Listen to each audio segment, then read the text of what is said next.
इस वीडियो में हम बात करने वाले हैं टैरिफ बिल के बारे में, जो यूएस के प्रेसिडेंट डोनाल्ड ट्रंप ने इंडिया को धमकी दी है कि वो मिनिमम 500% तक का टैरिफ इंडिया पे लगा सकते हैं। इसके लिए उन्होंने एक बिल भी इशू किया हुआ है। उस बिल में तकरीबन जो है 20 पॉइंट्स है। इस वीडियो में हम उन सारे 20 पॉइंट्स के बारे में बात करने वाले हैं। उस बिल में जाने से पहले हम एक बार यूएस के प्रेसिडेंट डोनाल्ड ट्रंप का न्यू ईयर रेजोल्यूशन के बारे में बात कर लेते हैं। 31 दिसंबर को मीडिया ने इवनिंग में डोनाल्ड ट्रंप से बात की थी और उनसे उनका न्यू ईयर रेजोल्यूशन पूछा था। उन्होंने कहा दोस्तों कि वो शांति और केवल शांति चाहते हैं उस दुनिया में। ये थी डोनाल्ड ट्रंप की आम जिंदगी। अब बात करते हैं डोनाल्ड ट्रंप की मेंटोस जिंदगी के बारे में। जी हाँ दोस्तों, ये रही आपके सामने आपकी स्क्रीन पर डोनाल्ड ट्रंप की मेंटोस जिंदगी। नए साल के तीसरे दिन ही उन्हें वेनेजुला पे अटैक कर दिया और वहां के जो प्रेसिडेंट है उन्हें किडनैप कर लिया। पिछला साल तो दोस्तों तकरीबन टैरिफ वॉर में ही चला गया। उनके न्यू ईयर रेजोल्यूशन से लगा कि इस साल शांति रहेगी, लेकिन थर्ड डे वेनेजुला पे अटैक और 8 तारीख को उन्होंने टैरिफ बिल अनाउंस कर दिया, जो तकरीबन 500% के आसपास है। जी हाँ दोस्तों, और मैं बता दूं, ये जो वेनेजुला पे उन्होंने अटैक किया है, ये यूएसए के लिए कोई नई बात नहीं है दोस्तों। इससे पहले इराक में 2003 में, वेनेजुला तो 2026 अभी की बात है, पर्शियन गल्फ में 1991 में, ईरान में 1953 में ऑयल के लिए लगातार जो ये अटैक करते रहे और अपना कब्जा लगातार जमाते रहे। तो इस वीडियो में हम बात करने वाले हैं कि अगर वो बिल वाकई में अप्लाई हो जाता है, उससे क्या-क्या परेशानी हमें आ सकती है।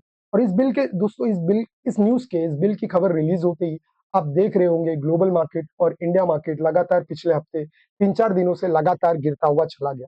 और इनमें वो कंपनीज़ के स्टॉक भी गिर गए जिन कंपनी का इंपोर्ट एक्सपोर्ट या इस बिल से कोई लेना-देना ही नहीं था। तो आइए इसे डिटेल में समझते हैं। वीडियो में आगे बढ़ने से पहले अगर आप इस चैनल पे नए हैं तो ज़रूर चैनल को सब्सक्राइब कर लीजिए। वीडियो पसंद आती है तो लाइक कर लीजिए।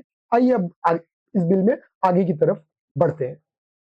तो दोस्तों जो है ये बिल है, इसमें जो है टोटल 20 पॉइंट्स कवर किए गए हैं। आइए उसे एक-एक करके समझने की कोशिश करते हैं।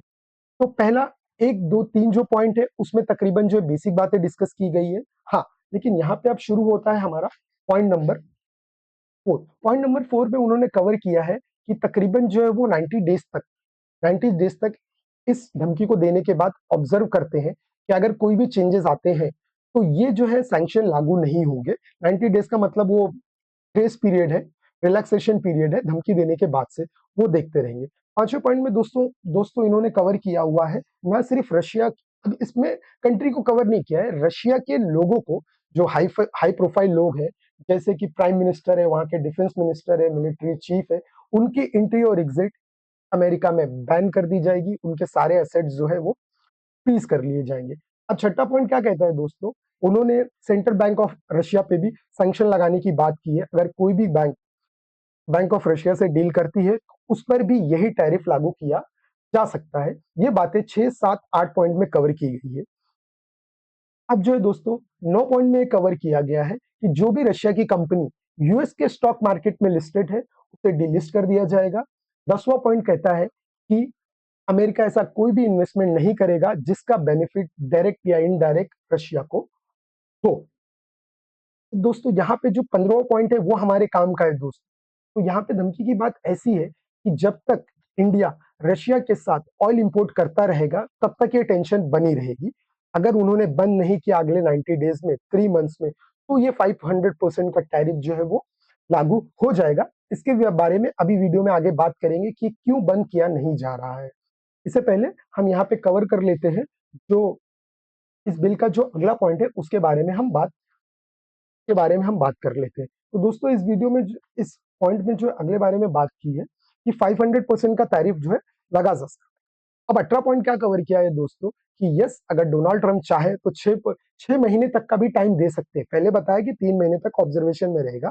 अभी बात इस बिल 18 पॉइंट में ये बताया गया है कि हाँ, 6 महीने तक तकरीबन जो है ये देखा जाएगा। 6 महीने तक का टाइम एक्सटेंड किया जा सकता है ताकि आप लोग उससे ट्रेड ना करें रशिया से, तब तक इंपोर्ट नहीं होगा। ये बिल टोटल कब टर्मिनेट कर दिया जाएगा दोस्त, ये बहुत इंपॉर्टेंट बात है, वो ये है जिस दिन रशिया और यूक्रेन के बीच में एक शांति समझौता हो जाता है, उस दिन जो ये बिल टर्मिनेट कर दिया जाएगा, खारिज कर दिया जाएगा। आज से 3 से 4 साल पहले तकरीबन यूएस और रशिया और यूक्रेन की वॉर शुरू होगी दोस्तों, आपको याद होगा। उस वक्त में क्या हुआ, अमेरिका ने काफी सारे सैंक्शन जो है रशिया पे लगा दिए। तो सैंक्शन लगाने की वजह से क्या हुआ है दोस्त, सैंक्शन लगाने की वजह से क्या हुआ है, रशिया ने ना जो भी ऑयल इंपोर्ट करेगा ना उस पर डिस्काउंट दे दिया। और दोस्तों डिस्काउंट अच्छा खासा है, वो तकरीबन 3,000 से 4,000 पर बैरल तक का होता है। तो और हमारा जो है इंडिया जो है 35% के आसपास में रशिया से क्रूड ऑयल इंपोर्ट करता है।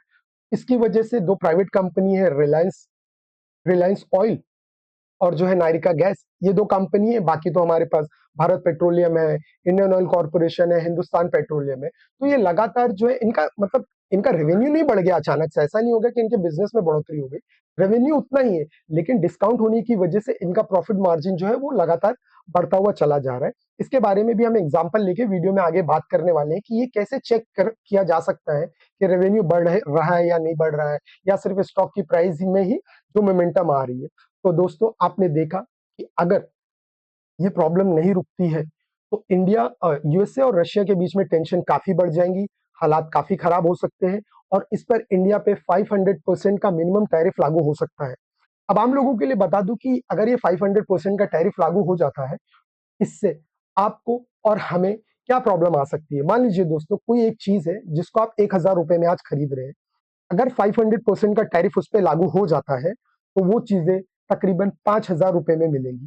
पहले ही हम 50% का टैरिफ अलग से झेल रहे हैं क्रूड ऑयल इंपोर्ट करने के लिए, क्योंकि जब से वॉर हुई है उसके बाद से रशिया ने डिस्काउंट ऑफर किया हुआ है। तो डिस्काउंट ऑफर करने के बाद से लगातार जो है इंडिया और इंडियंस की ऑयल रिफाइनरीज कंपनी लगातार जो है रशिया से ऑयल इंपोर्ट करते हुए चले जा रहे हैं। 50% हम पहले ही झेल रहे थे, मतलब 1,000 की चीज इस टैरिफ लगने के बाद 5 से 6,000 रुपए की हो जाएगी, प्लस 50% का टैरिफ ऑलरेडी हम झेल रहे हैं, तो 6,500 रुपए के आसपास में वो चीजें हमें खरीदने मिलेंगी मार्केट से। तो ये सारी काफी टेंशन है दोस्तों। 4 साल पहले वॉर शुरू हुई थी ना, यूएस रशिया और यूक्रेन के बीच की वॉर जो 4 साल पहले शुरू हुई थी, उस वक्त का डिस्काउंट तकरीबन था 3,000 से 4,000 पर बैरल। अभी अभी गिरते गिरते वो डिस्काउंट कम होते होते तकरीबन 500 से 700 के आसपास में हो गया है। तो जी हाँ दोस्तों, अगर उस 500 700 500 या 1,000 रुपए के डिस्काउंट के चक्कर में रहते हैं और ये टैरिफ लागू हो जाता है, तो इंडियंस को और इंडियन इकोनॉमी को काफी सारी परेशानी होने वाली है। ठीक है दोस्तों, तो ये थे तकरीबन 20 पॉइंट्स जो हमने कवर किए हैं, काफी सख्त लग रहे हैं मुझे तो। अब देखना है कि इंडियन गवर्नमेंट जो इस पर किस तरह से रिएक्ट करने वाली है। तो ये खबर जैसी मार्केट में रिलीज होती है, वो कंपनीज तो ठीक है जिनका लेना देना है स्ट्रेट इट बिल से, लेकिन वो कंपनी भी फॉल कर गई, वो कंपनी भी फॉल कर गई जिनका कोई लेना देना ही नहीं है। तो उन सेक्टर्स के बारे में, उन स्टॉक्स के बारे में भी इस वीडियो में हम बात करने वाले हैं, जिससे हाल फिलहाल आपको दूर रहना है, क्योंकि जब तक ये न्यूज बनी हुई है तब तक उस कंपनी के जो स्टॉक प्राइस में आप जो है लगातार हाई बनते हुए दिखेंगे, लो बनते हुए दिखेंगे, जिगजैग तरीके का एक मोमेंटम होगा। ठीक है दोस्तों, अब बात कर लेते हैं। अब जैसे कि हमने अभी डिस्कस किया कि इम्पैक्ट क्या होने वाला है इंडिया और इंडियन मार्केट पे, तो इम्पैक्ट ऐसा होगा दोस्तों कि देख लीजिए, ये पास डेटा मैं आपको दिखा रहा हूँ। इंडियन ऑयल कॉर्पोरेशन लगातार जो है इंपोर्ट करती हुई चली जा रही है, और ये खबर बाहर आ गई। खबर बाहर आते ही तो डिस्काउंट कम हो गया ऑलरेडी, उसके बाद ये 500% टैरिफ की न्यूज बाहर आ गई। लगातार जो इंडियन ऑयल कॉर्पोरेशन पिछले हफ्ते में 8% से, रिलायंस इंडस्ट्री 10% से, हिंदुस्तान पेट्रोलियम 12% से, और जो है भारत पेट्रोलियम 10% से तकरीबन जो है गिर चुका है। दोस्तों इसे वेरीफाई कैसे करते हैं कि ये इसकी वजह से हो रहा है, कंपनीज को सही में रेवेन्यू हुआ है या नहीं हुआ, इसे फंडामेंटल एनालिसिस कहते हैं।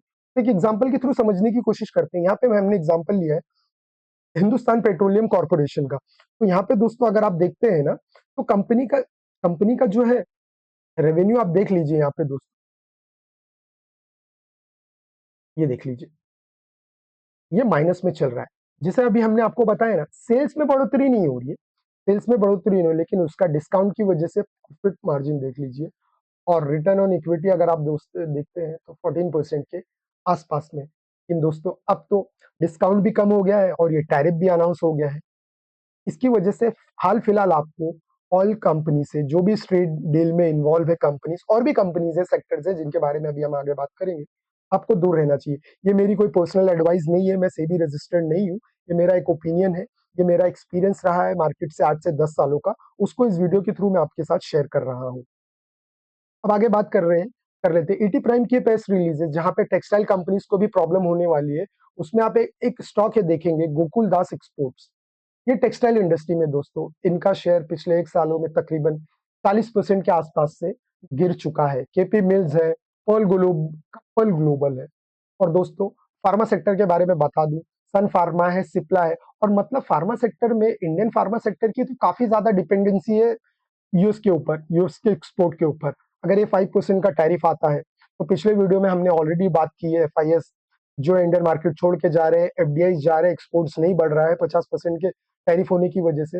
लेकिन अगर दोस्तों अब ये 500% का टैरिफ के आसपास में लग जाता है तो भी प्रॉब्लम हो जाएगा। इसलिए आप देख लीजिए हमारी पास वीडियो, जो भी वीडियो हम बनाते हैं उसमें हम आपको जरूर बताते हैं कि किसी भी स्टॉक प्राइस के कैंडल को हरा बनने की वजह से इन्वेस्ट ना कीजिए। फंडामेंटल एनालिसिस हर कंपनीज का बहुत जरूरी है। अभी हमने देखा हिंदुस्तान पेट्रोलियम में, अगर आप इन्वेस्ट कर देते हरी हरी कैंडल बनने की वजह से, उसके बाद क्या होता दोस्तों, कंपनी का रेवेन्यू तो नहीं बढ़ रहा है लेकिन उनका प्रॉफिट डिस्काउंट की वजह से बढ़ रहा था। तो इसकी वजह से स्टॉक प्राइस जो है लगातार मोमेंटम में आ रही है। और एट द एंड रिजल्ट हम आपके सामने है दोस्तों स्क्रीन पर। इंडियन ऑयल है, रिलायंस इंडस्ट्री है, हिंदुस्तान पेट्रोलियम है, भारत पेट्रोलियम है। अब लगातार इस सैंक्शन की खबर बाहर आते ही ये स्टॉक्स लगातार फॉल करना शुरू कर दिए। वहां पे टेक्सटाइल इंडस्ट्री, यहाँ पे फार्मा सेक्टर, आपने फ्राइडे को देखा होगा डॉक्टर रेड्डी जो है 5 से 7% तक गिर चुका है। ठीक है दोस्तों, तो जरूर से अपनी एनालिसिस जरूर कीजिएगा किसी भी स्टॉक में इन्वेस्ट करने से पहले। इस वीडियो में सिर्फ इतना ही, अगले मिलते हैं अगले एजुकेशनल वीडियो में। Thank you.